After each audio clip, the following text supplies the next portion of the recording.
You may not know this, but the Victorian Parliament is considering the Electoral Legislation Amendment Bill. What is it? Well, essentially, it changes donation laws. Some say it will be a manipulation of the democratic process in Victoria. One of those people that believes that that might be the case is Gideon Rozner. He's a research fellow at the Institute of Public Affairs. Thanks so much for your time. What's the fundamental problem with this bill as you see it? Well, look, Laura, this is a really, really bad bill. It essentially does two things. Firstly, it caps the amount of money that free individuals can donate to political parties or candidates at about $1,000 a year.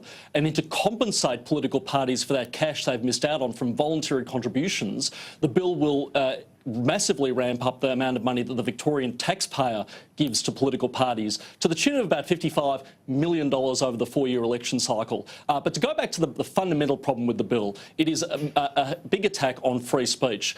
Free speech is obviously indispensable in a democracy. It's obviously very important. But free speech is more than just the ability to literally speak and espouse your views directly. Thousands of Victorians and Australians exercise their free speech indirectly by supporting others who espouse values and policies that they agree with.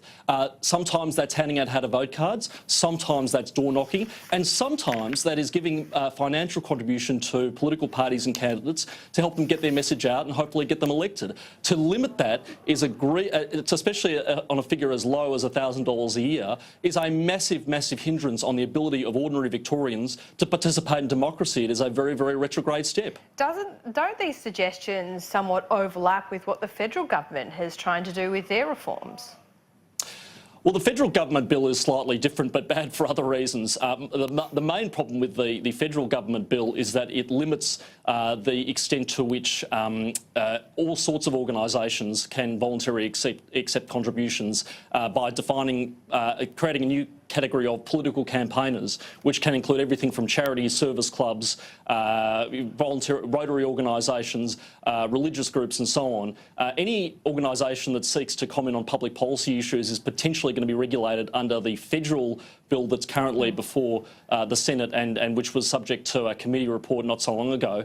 This is bad for different reasons, in the sense that unlike the federal bill, it imposes a cap on individual donors and the extent to which free individuals can exercise their right to participate in the democratic process. So they're both bad, but for different reasons, and should both be struck out.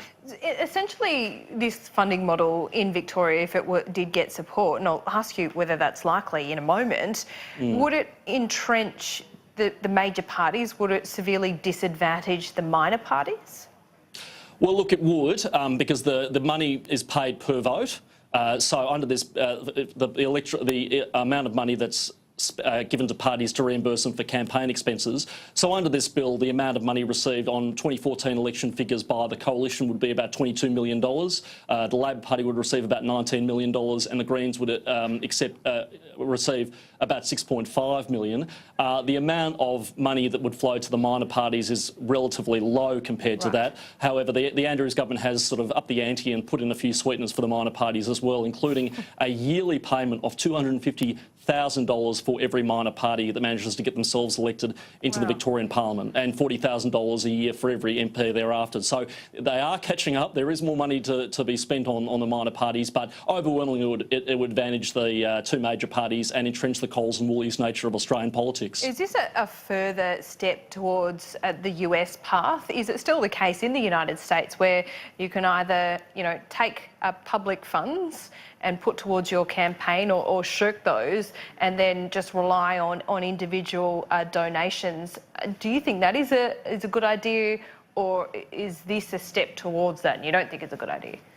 Look, I don't support anything which would limit the amount that people could give or limit the amount that political parties can spend on election campaigns. I support free speech.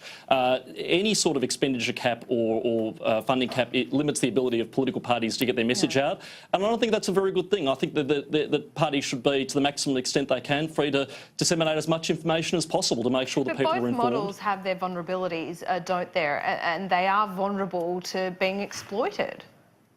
Well, any electoral system is open to being exploited, and this bill that's been introduced by the Andrews government has loopholes galore that can be exploited. For example, donations are capped at $1,000 a year, but there are all sorts of other payments that are carved out of the definition of donations, including affiliation fees. So affiliation fees being the kind that the Labor Party receives from the union movements to affiliate to from trade unions to affiliate to the Labor Party. So the trade unions will be able to keep spending millions of dollars in affiliation fees, but the bloke who wants to give $1,500 to his local MP down the road a year because he likes what he's doing and wants him to get re-elected is out of luck. It is a huge double standard baked into this bill. OK, well, we'll keep an eye on it and see where this goes. Just quickly, what are the numbers looking like? Well, my understanding is that in the Victorian Legislative Council, the government needs 21 votes to pass a bill. With Labor, the Greens, and Fiona Patten of the Sixth Party, now the Reason Party, they have 20. So the Andrews government is one vote away from getting this up. I know your colleague Paul Murray has been very, very active in encouraging people to call members of the crossbench and get them to vote against it, and I would certainly echo that sentiment. Anybody in Victoria needs to get in contact with the crossbench and do so now to scotch this bill. Exercising your free speech there at the end. Gideon Rozner, there you go. Thanks for your time today. Thanks, Laura. Good to be with you.